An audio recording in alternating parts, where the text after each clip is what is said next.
Morning from Precision Transmissions. What we got is a customer's 89 Pontiac Firebird that he's been spraying a little bit of nitrous on that the stock tranny just didn't handle. So come in with a noise and we're going to tear it apart and see what we can find.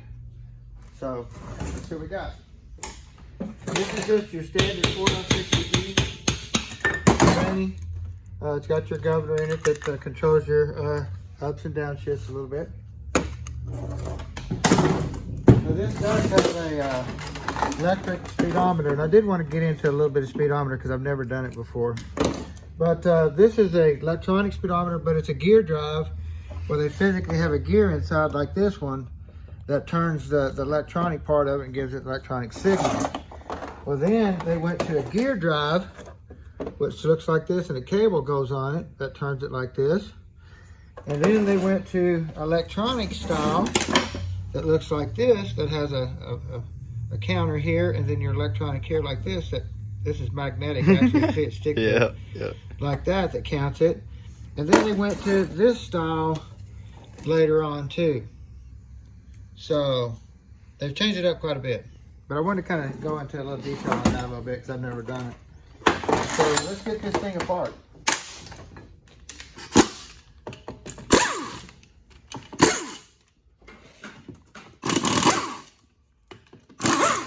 This does have a torque arm that comes from the rear end, so it has that mounts right here, kind of like a traction bar. It keeps the rear end from going up and down. A different tail housing. Then you got your speedometer gear that this sets on here like this and runs. So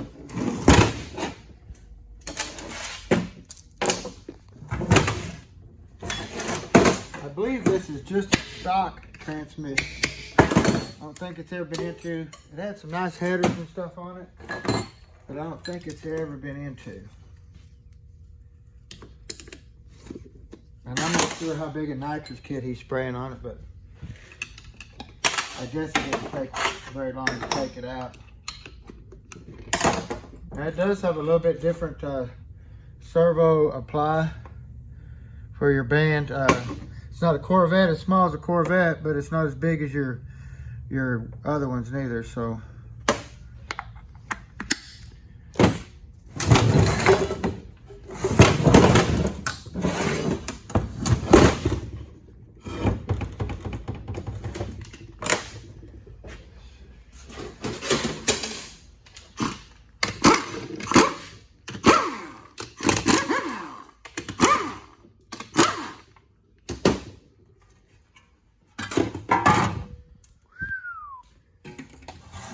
So this thing's got some pieces in the pan. Looks like we got some metal, some wire, or some springs. It looks like broke or something in there. We'll get it apart and find them.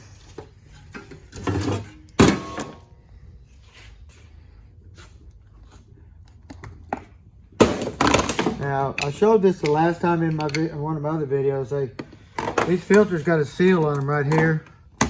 And if you look down in here, somebody left the seal in there again.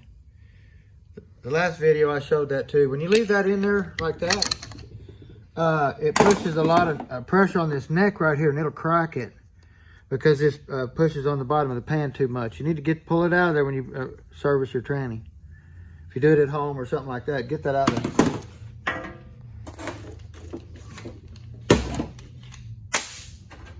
Now this is a 4L60 tranny. This is how you can identify is about this forward apply tube that goes to your accumulator and stuff back here.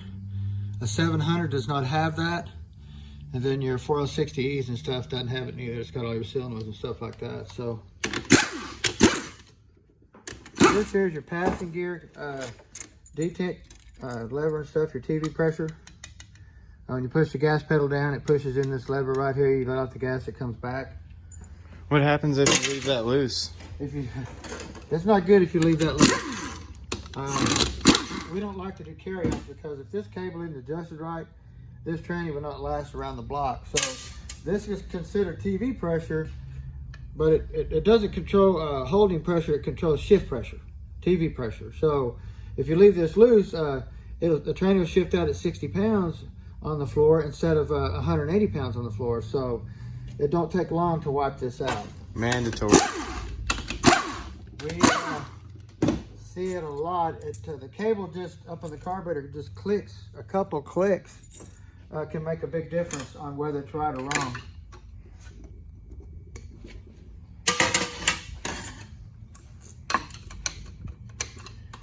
Now this here is your lockup solenoid. This is your 4th gear switch that tells the computer that the tranny made the 4th gear shift to lock the converter up. So normally we have a temp sensor in here. This must be an earlier model, so it doesn't have it in here too. The tranny has to warm up too to tell the computer that the tranny's warmed up. So, but it's not in there. This is your lockup solenoid that physically locks the converter up.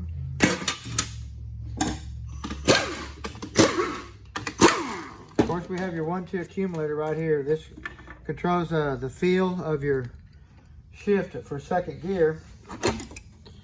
And let's see if what's this.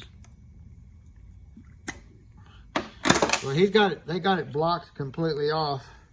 I bet this thing shifts so hard that it'd probably knock your teeth out. In other words, this has a spring.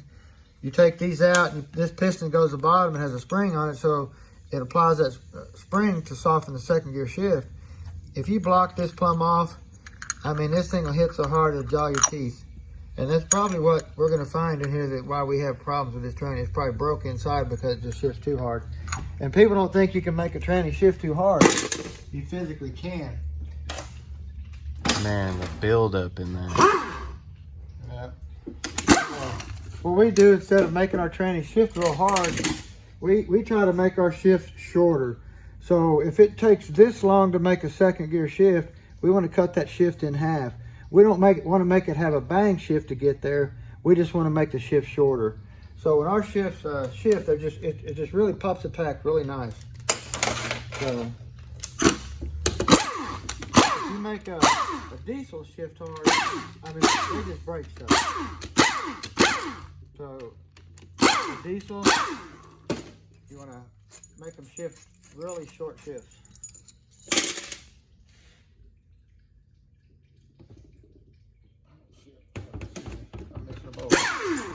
I could have added one more.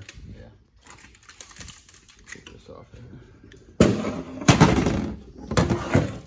Now this does not have any sign of a shift kit in the valve body. It doesn't have a different TV valve like they normally do and stuff like that. I have to go through and look at the color of the springs and stuff, see if they ever did anything to it or anything, but it's just full of metal. Oh yeah, oh my gosh. So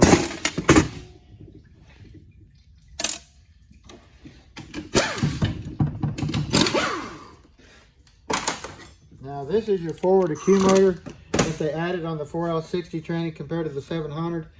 Just to soften the forward engagement when you put it into drive, they added accumulator piston and a spring right here, just like I was telling you right here. They put one in here to soften it engagement.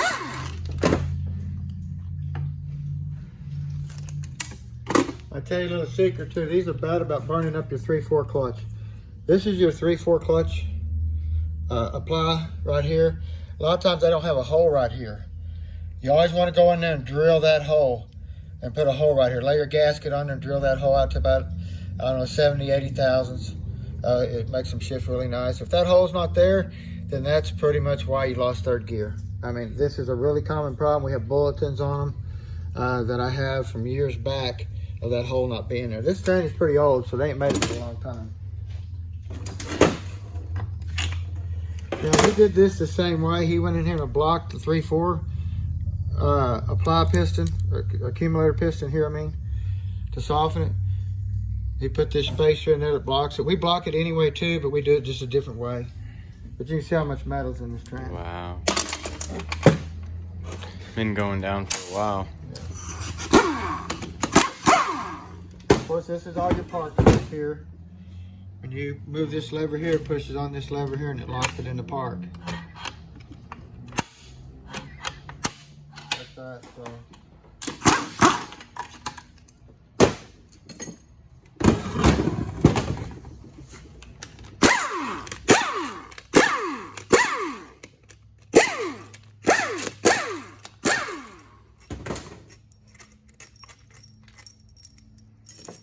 Now on the 700s, they didn't have this seal retainer right here. They had issue of blowing the seals out on the 700 and the bushing. When they built the 4L60, they built a land inside in here on the pump to hold the bushing, and then they added a seal retainer to hold the seal. So the 700 had a real bad problem about blowing out the front seal and leaking all the time. And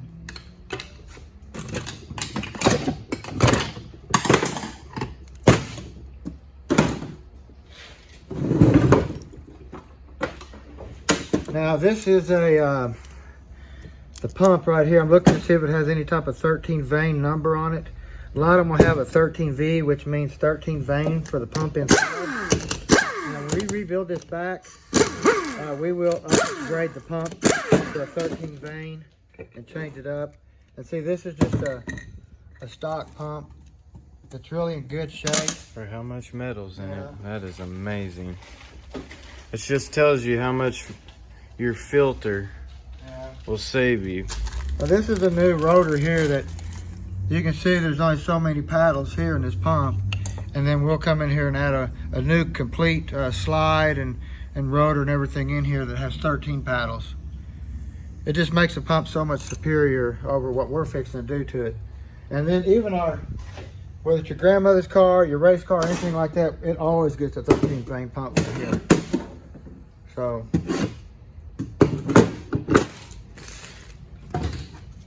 you want to go in here and knock this anchor out of this band right here and get that out. This drum back in there. Yeah. Kind of. Gonna get it. Yeah, I think you got it. Get that out there. You want to get this anchor out.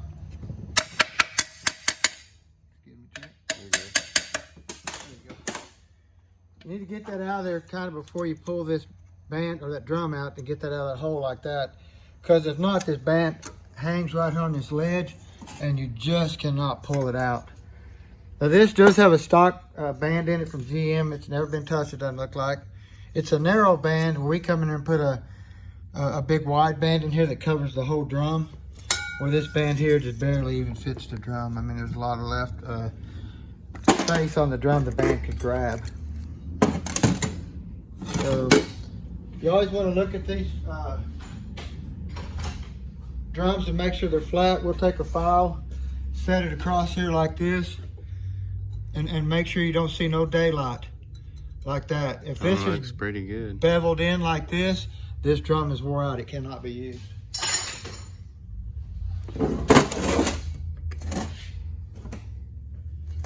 This is the reverse clutch here.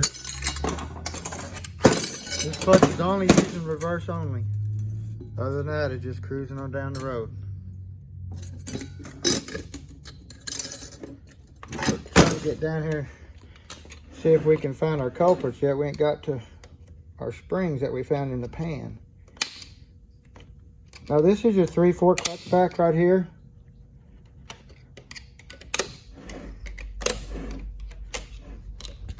I like to get them like this. They've never been touched by any man.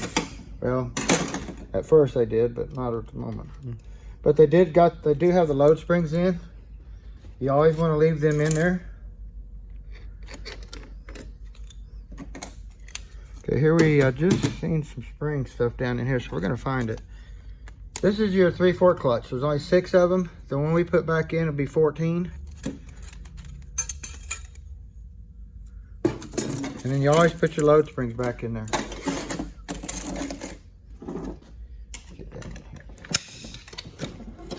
Then get down into the forward clutch area that moves the vehicle forward when you put it in gear, and your engine brake clutch. So I think we're finding it. we're starting to get to our carnage right here. Oh wow. Yeah. So what we got down in here, we might not even be able to get half this stuff apart. I'll have to be replaced, but this is the forward clutch. They're all metal to metal. Nothing And what happened to this thing is, once the clutches went metal to metal, and it gives this clutch pack so much clearance that this piston blew out and just blew this snap ring out or out of the drum right here, and let this come forward, and it just wiped out all the springs right there. This is kind of a bigger version of what you're seeing down in here. It's got springs on it like that hold these pistons in. And that's what we're finding, and got in here and tore all this stuff up. But physically what happened, the clutches went metal to metal, allowed this piston to come up too far and just hit this here, bottomed it out, and then blew that snap ring out, and it just started spinning and wiped the thing out like that. Right. So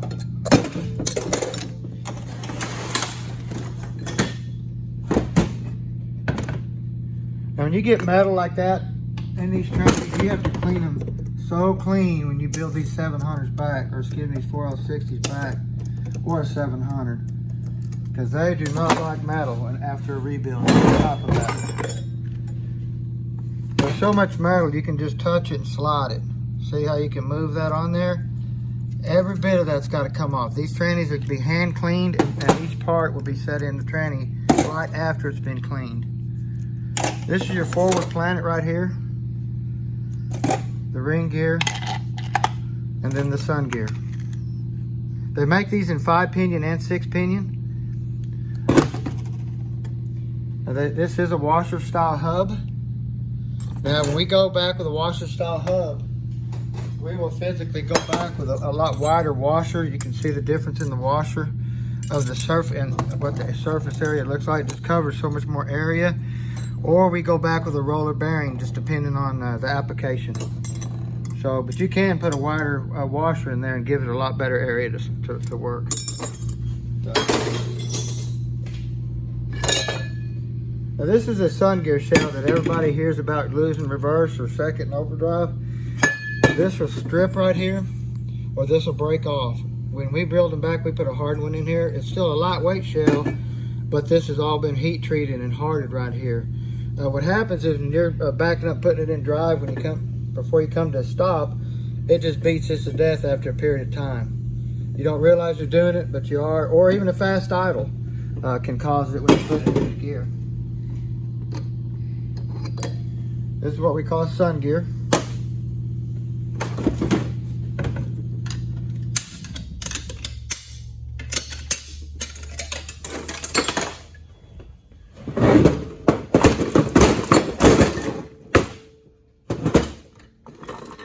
Will act right. Kind of see here on these shafts what I was talking about, how you got your, they look identical, but this shaft here will have a hole in it for this pin, and then this shaft here will not. So you can find these shafts with these gears off of them, so you want to make sure you put one with a hole if you're using this gear, because if not, you're going to be in trouble. So, and also you can identify them too by the, this has a governor gear on it, teeth right here that controls the governor to where this comes through the side of the case and runs this gear like that and spins. Well, this does not have it. So that's another way you can tell. And we get down in here to our lower planetary assembly. Now, GM had a problem with this planetary not getting enough oil on it and burning these bearings up in these rollers here and these gears. So they put this little shield on here that captures the oil in here and guides it through the pin. This pin's a hollow pin right in here, and it guides the oil through there to get a lot of oil on this gear right here and keep it cool. Because they were just killing these left and right when they first started out. So, and this here is your low reverse clutch right here. This clutch comes on for reverse also with your physical reverse clutch comes on too, that's in this drum right here. And then you back up. So, well, this tranny's got a lot of metal in it and stuff. We'll get this thing cleaned up, get it back together. So if you need anything done, give us a holler, Precision Transmissions. Have a good day.